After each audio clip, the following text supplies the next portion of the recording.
प्यारे बच्चों, good morning. आज आपको फिजिक्स पढ़ाने के लिए ऑनलाइन उपलब्ध हूँ। यह बेटा आज हम लोग पढ़ेंगे, जैसा कि कल मैंने बताया था कि जो भी गोली दर्पण है, जब उसके द्वारा परावर्तन होता है तो जब भी इमेज वगैरह बनते हैं तो चिन्ह परिपाटी क्या है, दूरी हम कैसे नापेंगे, लंबाई कैसे नापेंगे, कहाँ से नापेंगे, प्लस होगा कि माइनस होगा, ये सारी चीज़ें आपको देखनी है। और ये बेटा बहुत ही महत्वपूर्ण होता है।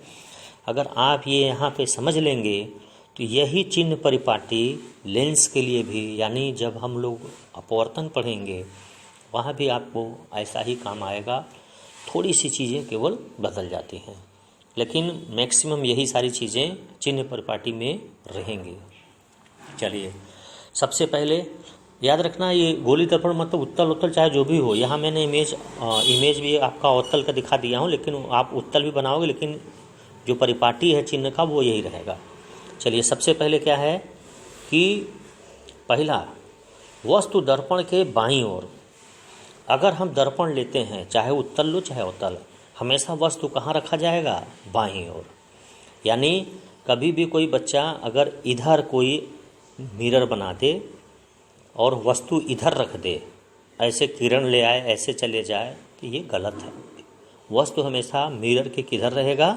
लेफ्ट में रहेगा। तो अगर वस्तु लेफ्ट में रहेगा तो प्रकाश की किरण कहाँ से आएगी? वस्तु की तरफ से आएगी। यानी लेफ्ट में अगर मिरर रहता है तो प्रकाश की किरण हमेशा बाईं ओर से आपतित होती है। तो याद रखना, वस्तु दर्पण के बाईं ओर होता है और प्रकाश जो किरण आती है वो बाईं ओर से आपतित होती है। ठीक है, बाईं ओर से गिरती है। अच्छा, दूसरी चीज़, सभी दूरियां, जो भी दूरी नापेंगे हम कहाँ से नापेंगे? ध्रुव यानी P से नापेंगे। याद रखना बेटा, सभी दूरियां ध्रुव P से नापी जाएंगी। जैसे अगर देखो, ये मैंने यहाँ AB वस्तु रखा है, अगर मैं इस P से मतलब इस AB की मतलब AB कितनी दूरी पर रखा है तो कहाँ से नापूंगा? P से। यहाँ से स्केल रख करके यहाँ ऐसे खींच लेंगे, ये जो दूरी होगी वो हमारा वस्तु की दूरी P से हो जाएगी, वस्तु की दूरी हो जाएगी। अगर प्रतिबिंब मान लीजिए यहाँ बनता है तो आपसे पूछा जाए प्रतिबिंब कितनी दूरी पर बनता है तो कहाँ से नापेंगे? P से नापेंगे। तो ये सेकेंड रूल हो गया, यानी सभी दूरियाँ ध्रुव से मापी जाती हैं। तीसरा क्या है, जो प्रकाश किरण है, ये बहुत महत्वपूर्ण है बेटा, कि प्रकाश किरण की दिशा में मापी गई दूरी धनात्मक होती है। यानी जिधर प्रकाश की किरण चलती है, प्रकाश किरण की दिशा जो होती है, ठीक है, दिशा में जो दूरी मापेंगे वो धनात्मक होता है, और प्रकाश किरण के विपरीत दिशा में जो मापी गई दूरी होती है वो ऋणात्मक होती है। तो पहले इसको समझ लिए, फिर जो ब्रैकेट में लिखा वो भी समझा देते हैं।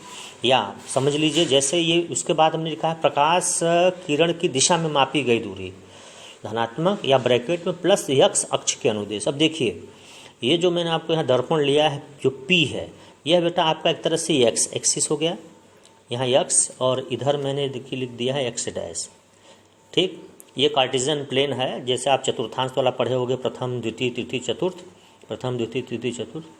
और ये आपका YX टाइप का मान लीजिए मिरर रखा है, तो ये P आपका ओरिजिन हो गया, मूल बिंदु। तो जैसे आप देखते हो कि मूल बिंदु से जब इधर दूरी नापेंगे तो धन होता है, मूल बिंदु से इधर चलेंगे तो माइनस होता है, मूल बिंदु के ऊपर चलेंगे तो प्लस होता है, और मूल बिंदु से नीचे दूरी नापेंगे तो माइनस होता है। यही चीज़ यहाँ पे समझाया गया है। जब प्रकाश की किरण की दिशा में मापी गई दूरी धनात्मक यानी प्लस x के अनुदेश, यानी इसकी अनुदेश, यानी इधर अगर मैं दूरी नापूंगा तो वह दूरी क्या होगी? धनात्मक होगी। और अगर इस दिशा में दूरी नापूंगा तो ऋणात्मक होगी।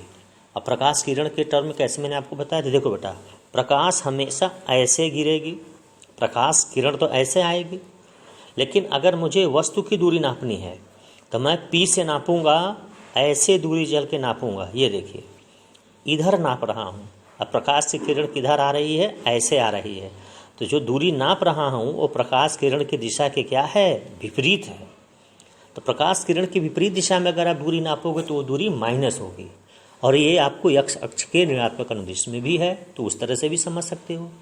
दूसरी चीज़ देखिए, ये आपका प्रतिबिंब है, इसकी भी दूरी मैं P से नापूंगा, ऐसे चलूँगा, लेकिन प्रकाश किरण ऐसे आ रही है, इसका मतलब किरण के विपरीत दिशा में दूरी नाप रहे हैं, यह फिर माइनस होगा।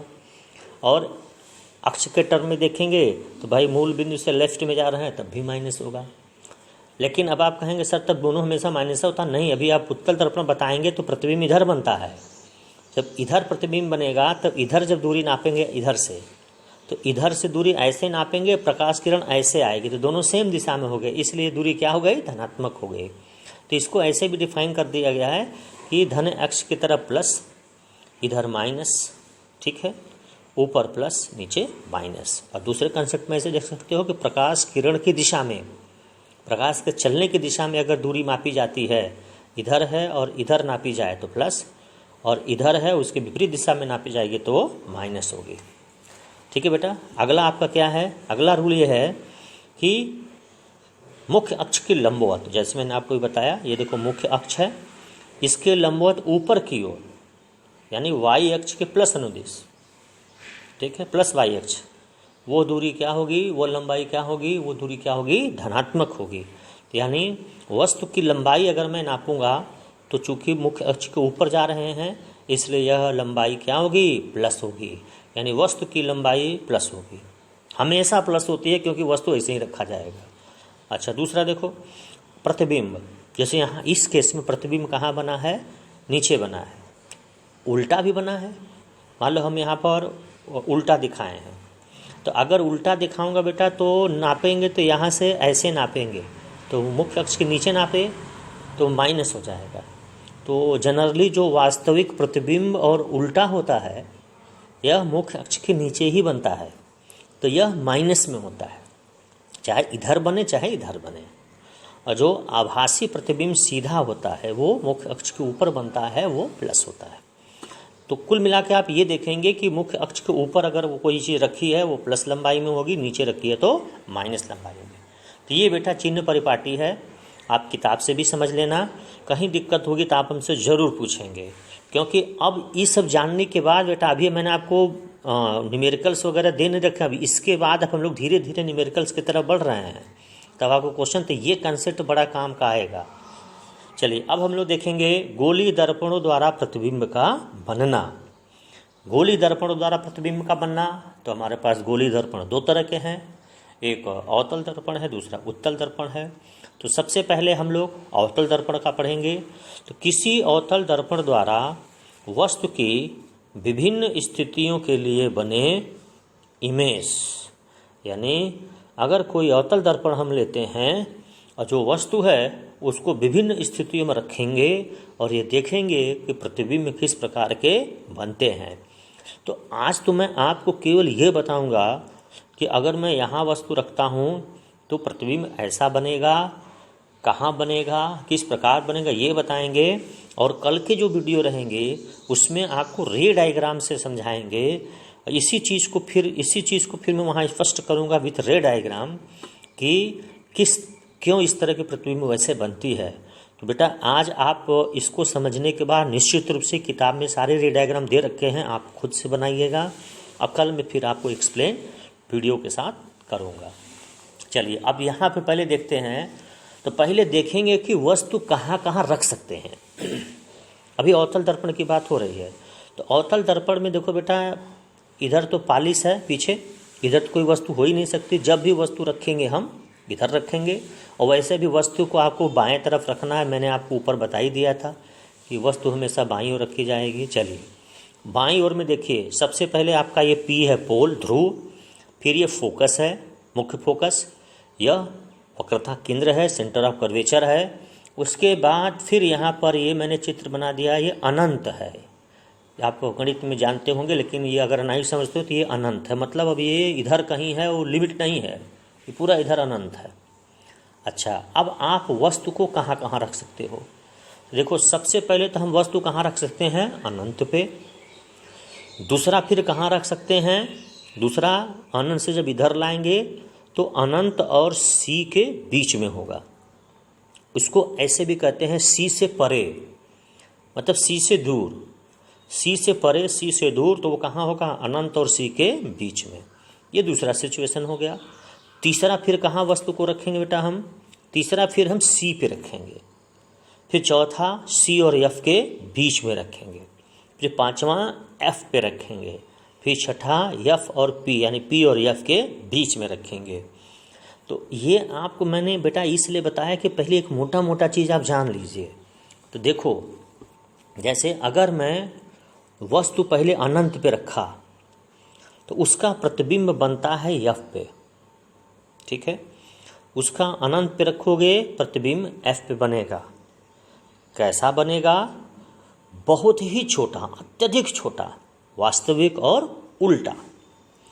फिर जैसे ही हम वस्तु को इधर मूव किए अनंत और सी के बीच में, मतलब अनंत से सी की तरफ ला रहे हैं, तो अनंत और सी के बीच में आ गया, तो ये जो प्रतिबिंब अभी एफ पे था ये इधर शिफ्ट करेगा। यानी वस्तु को अगर हम अनंत से इधर शिफ्ट कर रहे हैं दर्पण की ओर, तो प्रतिबिंब फोकस से दर्पण से दूर जाएगा। अच्छा, और क्या फर्क पड़ेगा?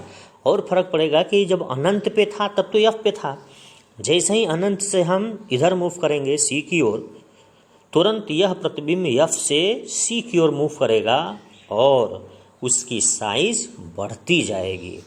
एफ पे रहेगा तो देखो अत्यधिक छोटा, एफ से इधर बढ़े, एफ और सी के बीच में, तो अब ये क्या होगा? छोटा। अब अत्यधिक छोटा नहीं कहेंगे, छोटा। फिर जैसे ही ये सी पे आया, फिर ये साइज बढ़ के क्या हो गया? सी के यहाँ पे जो वस्तु रखी है उस वस्तु के क्या हो गया? बराबर। फिर हम वस्तु को सी और एफ के बीच में ले आए, तो यह प्रतिबिंब सी और अनंत के बीच में आएगा। अब साइज क्या होगी? बढ़ जाएगी, बड़ा। जैसे ही वस्तु को एफ पे लाएंगे, फिर यह प्रतिबिंब भाग जाएगा अनंत पे। कैसा? अत्यधिक बड़ा। तो देखो बेटा, इस फिगर में मैंने बता रखा है, ये डाटा भी मैं इसकी फ़ोटो भेज देता हूँ। अगर अनंत पे, पहले कंसेप्ट आप बनाएंगे, याद नहीं करना, इसे समझना है खाली बेटा। अनंत पे है, एफ पे कैसा? वास्तविक और उल्टा। कैसा का मतलब इसकी प्रकृति हो गई, नेचर कैसा होगा? वास्तविक और उल्टा। जब वास्तविक होगा तो उल्टा निश्चित होगा, आभासी होगा तो सीधा होगा। अनंत पर एफ पे वास्तविक और उल्टा। साइज क्या होगा? अत्यधिक छोटा, एक तरह से पॉइंट इमेज रहेगा। अब अनंत और सी के बीच में, यानी आपने इधर मूव किया तो प्रतिबिंब कहाँ भागेगा? एफ से इधर भागेगा।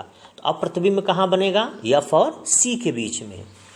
कैसा बनेगा? पुनः वास्तविक और उल्टा। अब जैसे ही वस्तु को हम फिर सी पे ले आए, अब ये प्रतिबिंब एफ और सी पे नहीं, इधर भाग के आ गया सी पे।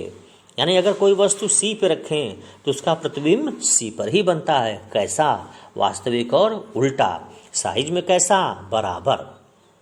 तो देखिए, यहाँ बहुत छोटा, अत्यधिक छोटा, यहाँ छोटा, यहाँ क्या हो गया? बराबर।